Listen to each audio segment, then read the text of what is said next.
Thank you for tuning in to the Daily Conditioning Podcast.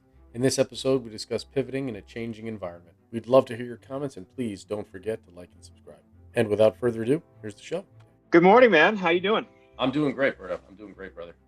Great Yeah. day today. Great day. Yeah. How was your run? My run was fantastic, as always.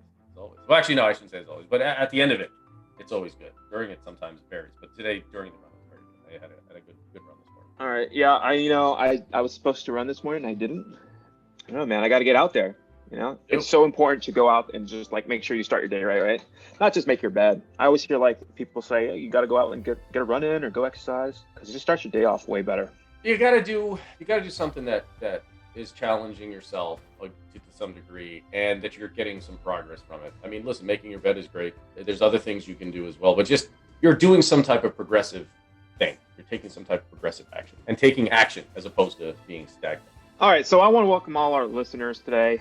As Osh was saying, I'm Berto. I definitely want to talk a little bit about more contemporary issues today. So, Osh, I want to ask you, did you hear about the difficulty of finding jobs in New York City? As you know, the restaurants are being pummeled today. We have essential workers scouring for jobs, unable to pivot their experiences into applications, I guess. I was reading an article saying that it's very difficult for people to find jobs in delivery driving, just mainly because New Yorkers, for some reason, have trouble getting their licenses. I honestly, I'm from California. Everyone drives, but when I got to the city, I was just really confused or perplexed. Like, why do people not feel like it's necessary to go and get their license? I feel like that's something pretty basic. What do you think? Is that something out of laziness or just like not prioritizing? No, I wouldn't call it laziness at all. It is a matter of prioritization. So it's all relative to the area that you grew up in. I grew up in New York City. Now I grew up in Staten Island, which is not necessarily part of the real urban areas in the city. So, but I lived in Brooklyn for a long time. I hung out in the city a lot. I lived in Queens.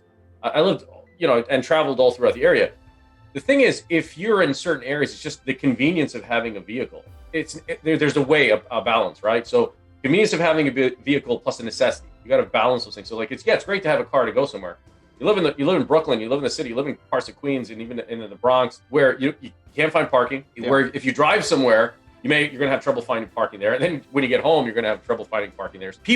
I knew a lot of people growing up that lived in Brooklyn and grew up in Queens. They didn't get their license till they were like 20, 21. Like, I grew up in Staten Island. Everyone got their license. Just about everyone got their license who had the means to get a car and everything else as soon as they turned 17. It's locality. It's the necessity of it. There's so many other factors. I wouldn't call it people are lazy to get their license. It's necessary. Do people have a desire to do it? They have a need to do it. If you live in certain people, certain jobs, where people live or people work in relation to, they would need a car. Or when they're doing their recreational stuff, they want to visit their family, they live 50, so they have their car. Or when they're off from work, because there are people, like I live in Long Island now, everyone has a car, but people that, prior to the pandemic, people that worked in the city took the train into the city. No one drives this. Even in Staten Island, when I worked in the city years ago, I would take the express bus, or I'd take the ferry, or I'd take some other means of public transportation. But it's a matter of, okay, if I lived in the city, do I need a car after I come back from work because I'm going to the bar that's here, where I'm taking a train to go to my friend's house, and it's much more convenient, it's cheaper, and I don't need the hassle. And because you have a car, I have a few cars myself. There's additional costs incurred with it. There's you have to take care of it. I lived in Brooklyn, and it was a pain in the butt, when I didn't have a parking spot, worrying about alternate side, trying to find. I remember there were times when I would come home and wait an hour to find a spot. Everyone's been there through that kind of stuff. So I wouldn't call it lazy necessarily. I would just say that, it's a matter of, what people, what the demand is at the time and what their needs are in life. The thing that the pandemic did, it put everyone in, it wasn't a gradual or an expected change that happened. Certain industries, certain markets, certain parts of the economy just they couldn't function the way they did. You had to adapt, and in some ways, you can't just pivot your whole business model instantly. You can't pivot your whole lifestyle instantly, even though there's a demand or a requirement to do it. So there's gradual change. There's psychological aspects to it. There's means. There's necessity. There's a lot of different variables there. Certain businesses, when you talk about restaurants, I have a couple of friends that own some restaurants, and when you have a brick and mortar and you don't make a lot of money on takeout or delivery, you have people coming into the restaurant. Majority of their restaurant revenue comes from alcohol sales, bar sales, because that's really where you get the biggest markup. Not to go into economics and stuff, but That's really the whole thing. So when you change that whole business model, like a place that's a 5-star restaurant, a 4-star restaurant, that you can't get a table on a Thursday, Wednesday night, or Friday night. Now they're trying to they're trying to package their stuff up for to go boxes. It's not the same thing. Then there's all those secondary, tertiary effects of employees, waiters. Even when they started reopening businesses, a lot of the servers didn't come back because they're like, I'm not going to make that much money on tips because we're only open like 4 hours a day and only get serving, like, I'm not making a lot of money on tips. So it's better for me to stay on unemployment. There's a lot of different factors that go into that. You can do a couple of things. I think you got to do a couple of things in conjunction. Some of it you wait it out to some degree, but you have to try and find a way to make it work or to keep hustling in a different direction. The one thing you don't want to do is try and get too stagnant for too long. It's different when you work for a company, because when you work for a larger organization, you're kind of like, they're going to figure it out for me. Unless they furlough me or they let me go, they're going to figure it out for me. They're going to tell me, you're going to work from home. And it's all about the company still being able to produce, meaning still being able to make a profit. There are a lot of companies that laid off a lot of workers because they're corporate based, but their business suffered because of COVID and they had to let a lot of their corporate folks go. Then there are other companies that were like, hey, we can still do this from home. We can still have our employees work from home and telework and all this other stuff, and we can still maintain productivity level. There's so many variables that go into it, but you got to look at some of the examples of some folks finding a way to make it work. Like, hey, listen, Uber drivers, Uber delivery, Grubhub, Seamless, all those things started to go through the roof. And now I remember, and this is like a stupid thing. So like I have one of my guilty pleasures. I like some junk fast food, like White Castle and stuff like that, right?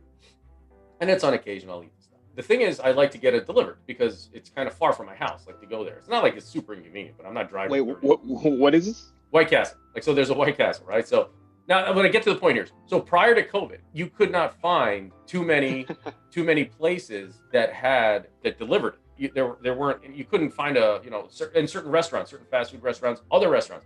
Now, damn near every restaurant, fast food and the like, you can get through any one of those services, whether it's Uber Eats, Grubhub, and this is not a plug for any of them. I'm just saying that what happened, there was a demand that increased. The restaurants like, screw this, I'm not getting people in the door. We need to get this product out there. So I don't have an organic delivery service, so we're going to use this other thing. And it's their people are tied to their apps on their phone, their applications on their phone, so they can just order this stuff. So the change now increased the number of delivery drivers. Other things like Instacart, where people are doing shopping for you at the grocery stores. I'm a Costco guy, but I'm not waiting online outside of Costco for an hour to get toilet paper or whatever it is that I need. But the large bulk items that I needed, I would just do it through Instacart. You pay a little bit of a premium, but I don't have to. I look at it this way: my time's money. If I'm spending my time to do something, it better be of value to me, equitable to the amount of time I'm giving.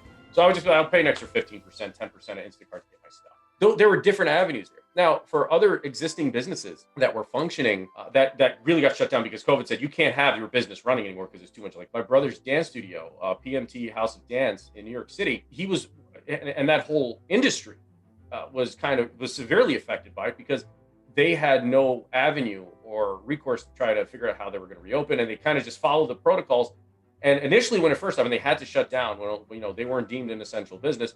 So how do you keep your business alive? And these are commercial. These are my brother's studio, for example, is in the city, 5th and please forgive me, my brother popped into mind. I forget the exact address, but it's on 5th Avenue, PMT House of Dance. You can look it up and get locations. Fantastic. He's got a great following. But these are commercial real estate. It's not like $1,200 a month, dude. Like if you're not making income, you're not paying bills there. There was a challenge. How do I stay relevant? How do I keep? And then the other part is, even if you can't keep it open, but how do I maintain my customer base? So stuff we're doing now, like we're doing this podcast over Zoom. Everyone switched to Zoom, Google Meet, and all these different online platforms to continue their product, to continue delivering. And they were doing it based on donations. He went into a bit of a loss. And then eventually when they reopened, he was able to start doing some stuff. But then he ran into some issues because there were conflicting guidelines between the state and city and how they were allowed to open and who was allowed to open. And they lumped dance studios with this other thing. And it was another challenge I'm not going to butcher the story, but my brother said it started along with a lot of other dance studios in New York City Dance Alliance, to promote the value of the arts and especially how valuable it is in this pandemic where now we're talking about mental health issues and depression and all these other types of concerns that people are having now, legitimate stuff. So having these outlets where people can do things in a safe way was very important. And getting challenged. And he posted some videos on Instagram, and he had inspectors come that didn't even know the law, didn't even know what was going on, didn't even know the value. Like, why are you, like someone going in and saying, why do you think dance is important? And And again, yeah. I'm sorry, just one last point, I'll let you go. That kind of challenge, and that's something I know because of talking to my brother. And there's other industries, forms of private business and small business and medium-sized business that have had these kinds of issues, and they had to deal with them. And it really, they don't get the full support that they need. Yeah, there's grants they can get and all these government aid. They're not super easy for these smaller businesses to get. These larger businesses, they have the teams of lawyers and grant writing guys that can do this stuff. These small businesses, essentially my brother staying up, for 12 hours straight after teaching dance for 5-6 hours, trying to figure out how to do all this paperwork. It's not that easy across the board. As a person who lives in a shoebox with my wife, we struggle with this every day. I mean, I'm not saying that we have mental health problems altogether, but like you said, I think there is an importance to having that outlet to not only expressing yourself, but also just to having that socializing. That I think human nature has us needing to socialize and express ourselves in different mediums. Can you touch on the importance of that?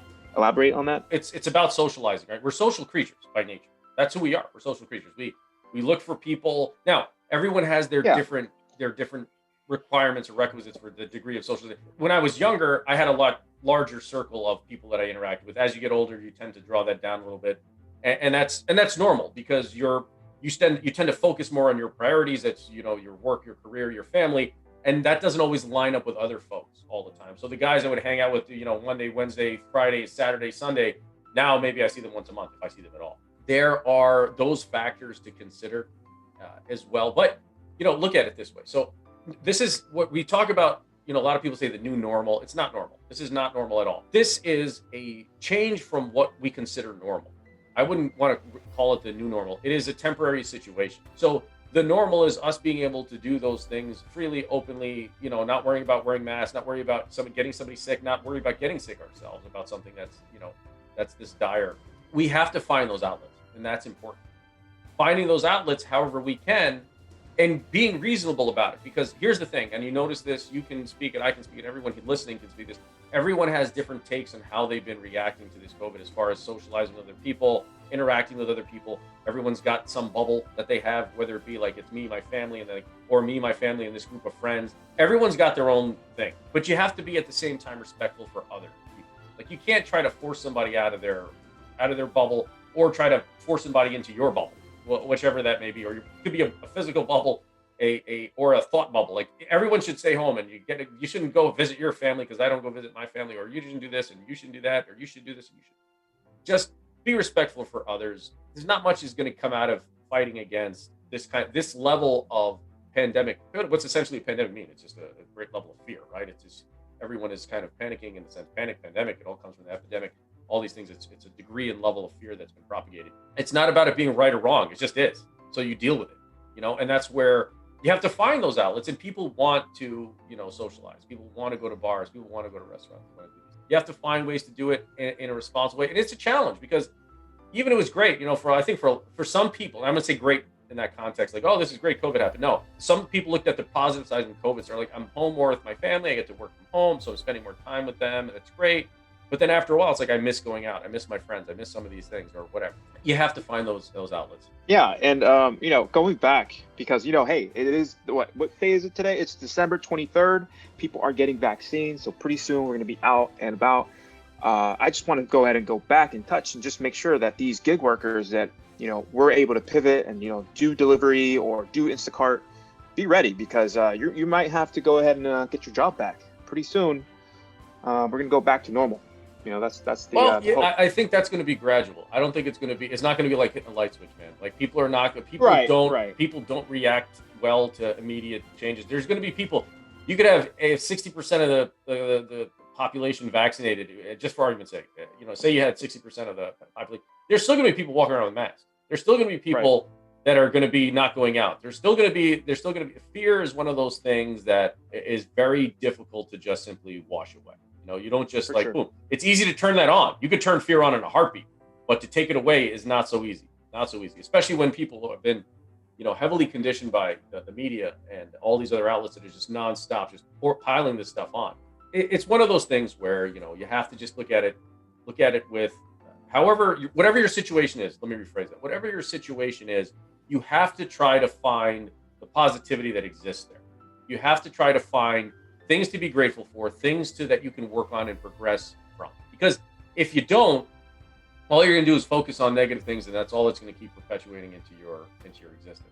Here's a saying, you can't have shadows without light. So either you're looking at the light or you're looking at the shadows. And listen, the shadows are real, but you can focus on the positive thing.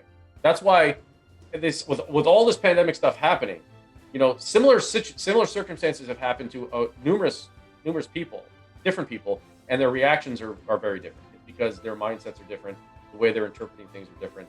And if you wake up every day and you're looking for things to be grateful for, that's great. That's a good thing. But there are people that wake up every day and are just terrified and dreading the day. That's not really going to do much for them. Yeah. On a more positive light, people have really welcomed the pandemic with opportunity. I feel I know a lot of people have been able to do new things, right? You mentioned that there's a really big importance on learning new things to pursue success, right? Finding those opportunities. How have you pivoted yourself, other than the podcast, of course? There must be other things that you've done. Like I, for one, have tried to learn Photoshop or other apps, right? I've found I have more time indoors. So I started looking for master's programs. I started looking for other things to do, really trying to find opportunity, really set myself up. So I think there's real importance to that. How about you? How have you? Wow. So yeah, listen, a lot of things. I'll tell you this. So I'm retiring in July of next year. So that plan always existed. That was something Sure. that I made that decision a while ago.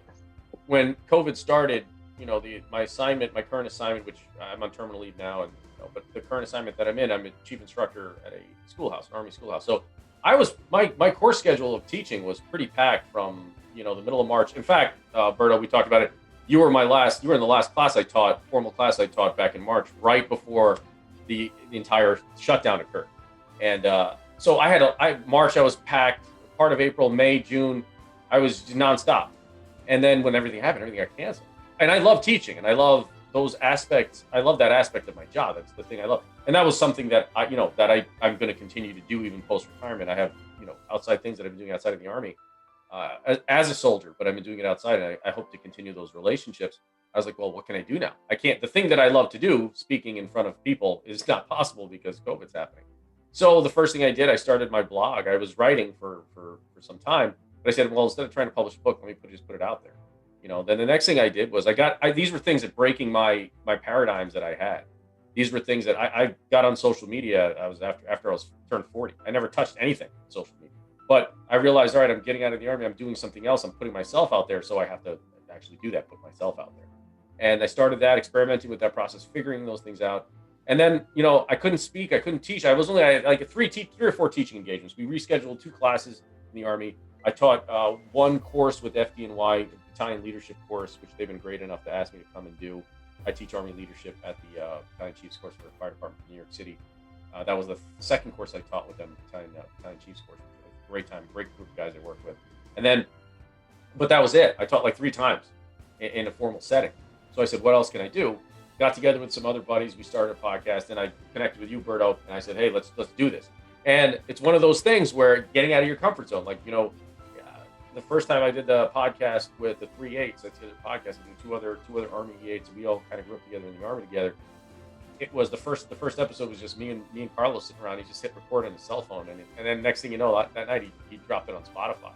It was like sometimes you need just to get pushed into the pool, and sometimes the whole setup for the pool to even get ready, that dramatic or drastic change that you weren't expecting in the case where COVID shut everything. I'm not going to say COVID itself, but the drastic change of the environment. Your normal is shut off. There's no option. You don't have an option to do anything else.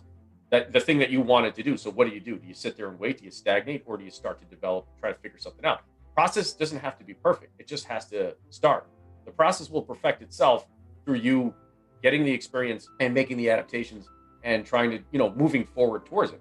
Were there hard spots along it? Absolutely. There were hard spots. There were self-doubt, a lot of that, but you just keep moving. You keep moving, and you get past that point where you've got to get past the point where you're doubting yourself. One of the things I've always said is, as a teacher and as an instructor, you have to practice what you teach because your teaching is your practice. what does that really mean? I can tell you to do all these things, but if I'm not doing it myself, what I'm saying are hollow words, they're empty. So if I'm going to get out there and do the thing, or say the thing, I'm going to go out there and do it. I mean, that's really one of the key takeaways. Yeah, I'm sure we all experienced it, and whatever employment we have, I'm sure our listeners have that boss that preaches, but you know very well that they don't do anything that they say. You know, Yeah, absolutely. and that could really be applied to any role. Yeah, I mean, I'm with you. I mean, you also you also teach exercise. You mentioned something about Yeah, yeah. So one of the a few of the courses that we teach at our unit is one of them is called, we call it Tactical Athlete. Essentially, we designed. I didn't design the program. One of my good friends, Russell Thomas, Sergeant First Class Russell Thomas, who he'll be retiring next year himself. He is an Army Master Fitness Trainer, and he designed this course. He was brought on active duty for special work, active duty on special orders rather, to develop a course for soldiers that were struggling with their height and weight and fitness levels, fitness requirements that are compulsory to be in the Army. So he built this course, and we just evolved it.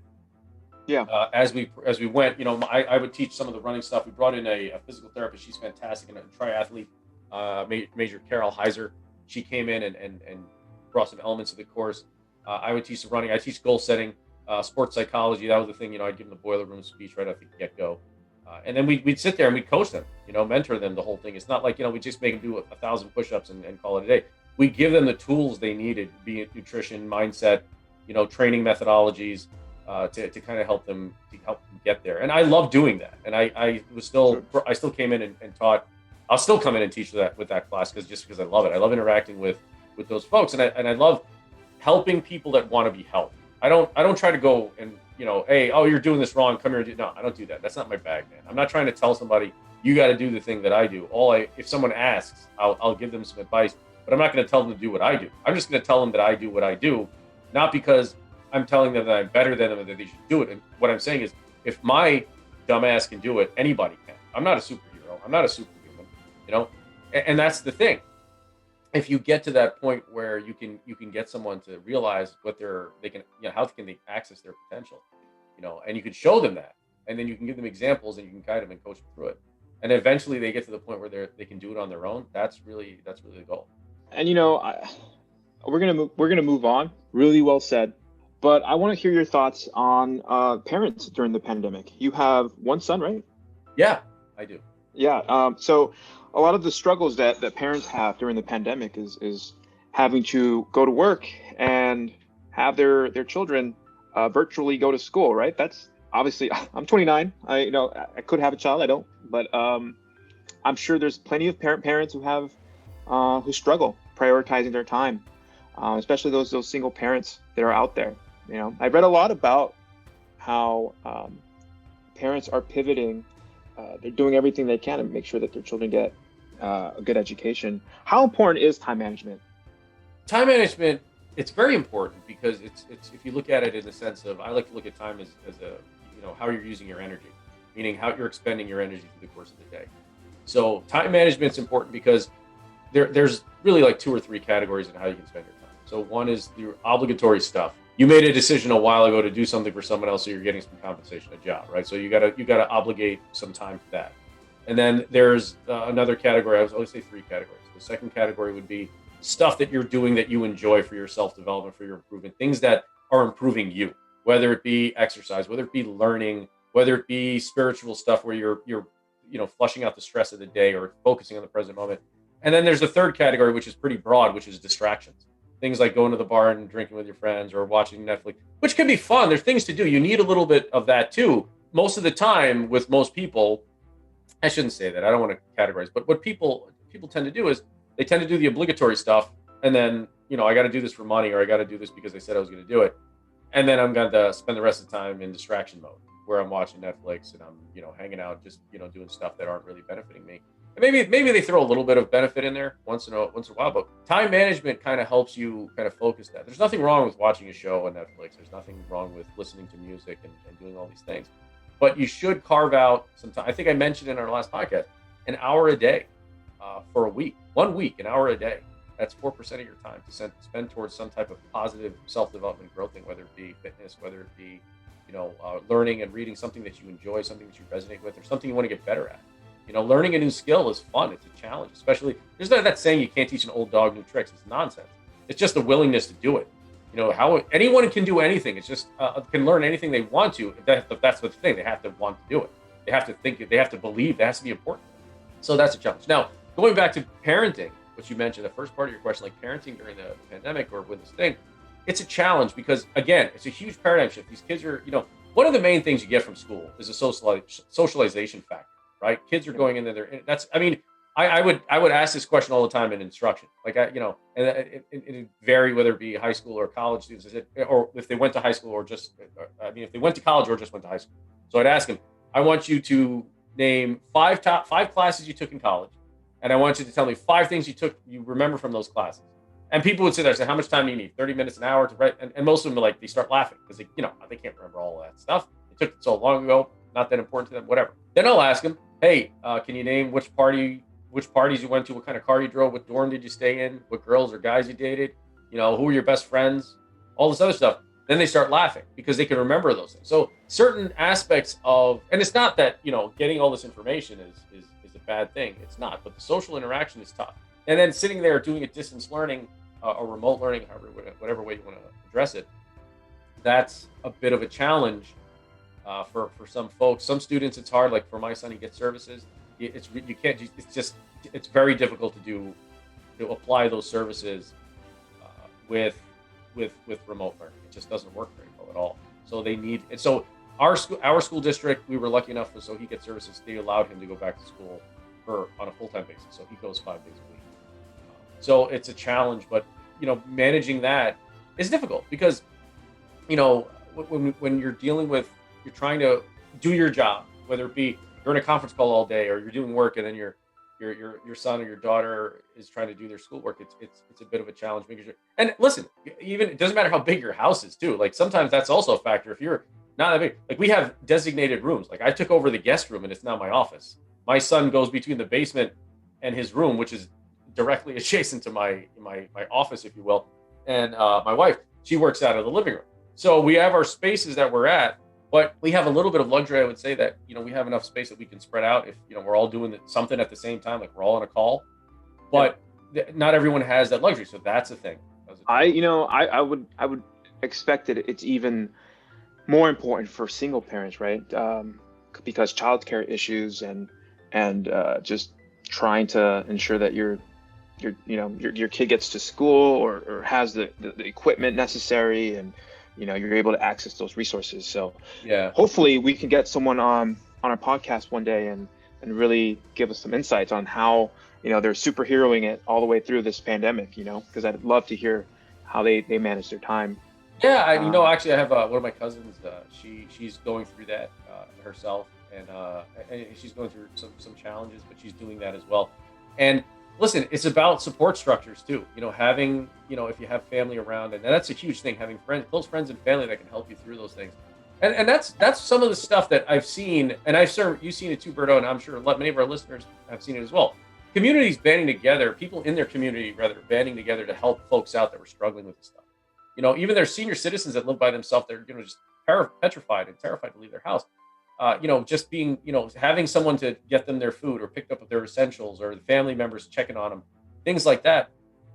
Or neighbors just looking out for each other, those are some very, very critical and important things that I think has been overlooked or hasn't really brought too much attention. Like people have banded together for a lot of these things to try and aid others where they can. So that's a very, very pertinent thing to say as well. So on a lighter note, the PS5 recently launched, and just to give you context here, Osh, the United States came out, according to Forbes, 7.5 hours of average video game playing in the United States. So with regards to time management and prioritizing, what are your thoughts on people who are going out and spending so much money and so much time playing video games? Not just video games, fantasy football. This is the last week. Playoffs is this week, guys. How important is it that we spend so much time video gaming or on fantasy football?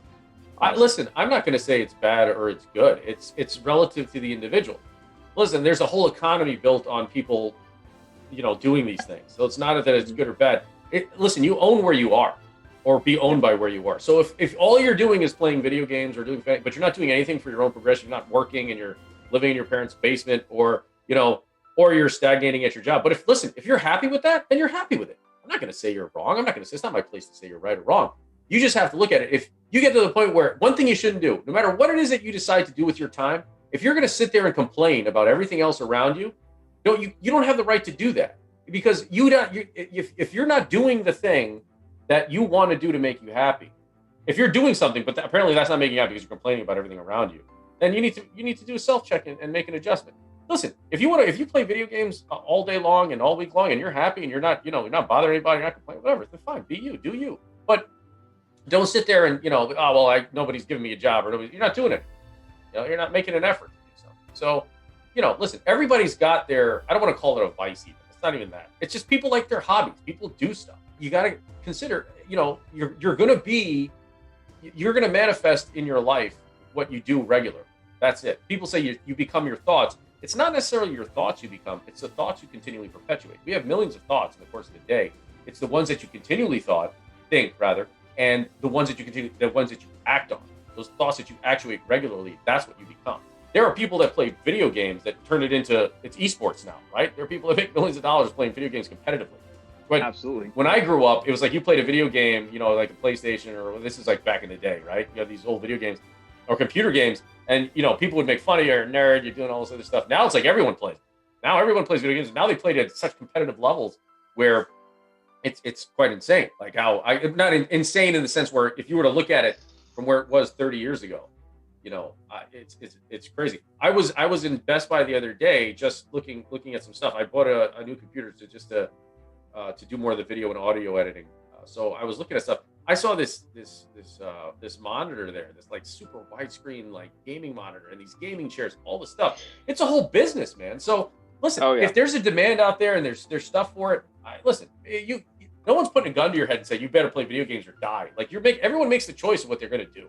So if that's a choice you want to do, if you're unhappy with your life, then make a change. I think we talked about it last episode. If you're discontent, then you got to do something different.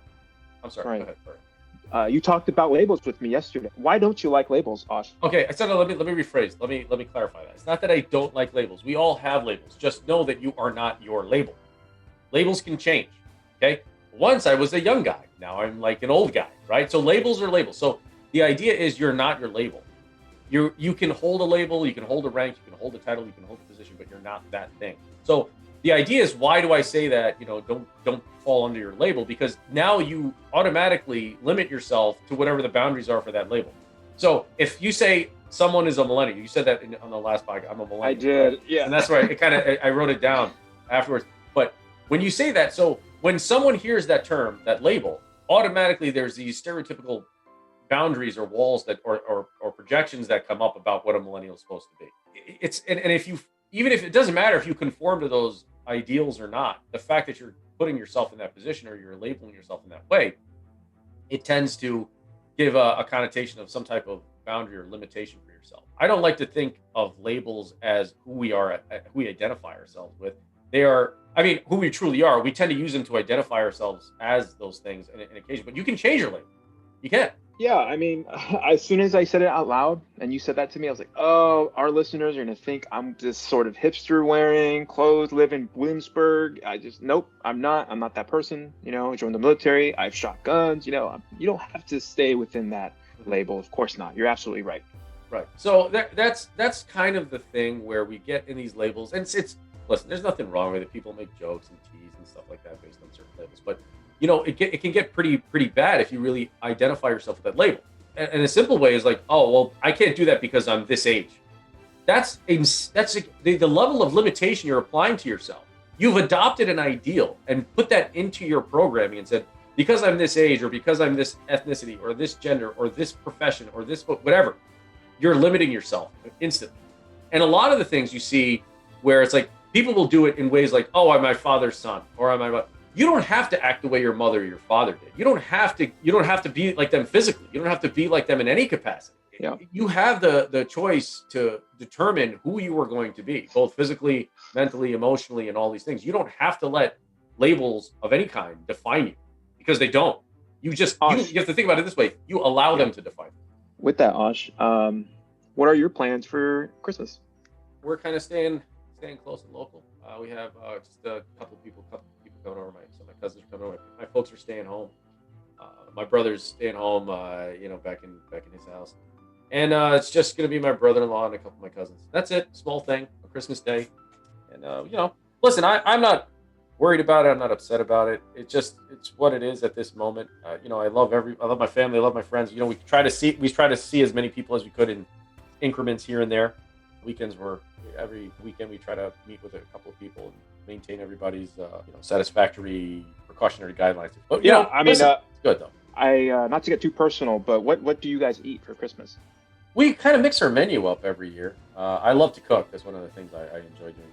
Not that I'm stellar at it. There are some things that I like to cook. We haven't really nailed the menu down because it's kind of small, and I have a pretty mean macaroni and cheese that I put together, and we're probably gonna do a meatloaf and then stuffing, and because normally I would make like some pretty elaborate dishes because we throw a pretty big throwdown on Christmas, but it's not that big, so we're just doing something small. I grew up eating Mexican food or regular food. That's how I say it. In my household, we're gonna have a mix between Mexican and Russian German food.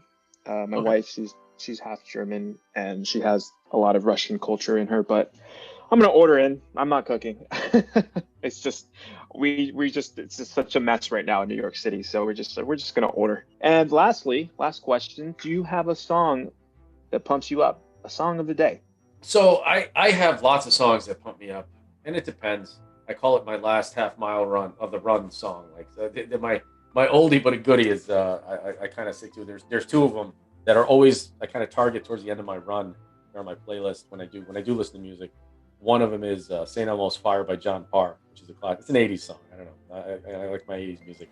And another one, it's just a great song because it comes from such a great movie.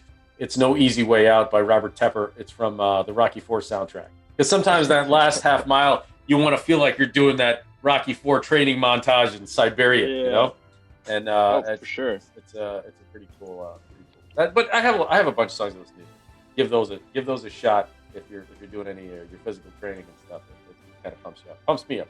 Yeah, and I can't believe I'm saying this, but this throwback, "Murder to Excellence" by Jay-Z and Kanye. All right. That's gonna be my song of the day. All right, so all you guys listening at the gym or about to go run, all right, put it on. Thank you guys for listening to the Daily Conditioning Podcast. We hope you enjoyed this episode. We really hope you have a very, very, very Merry Christmas. If you like our content, please like and subscribe. Don't forget to leave us comments on your thoughts of this episode and topics you would like to hear about in the future. And remember, make growth your daily routine.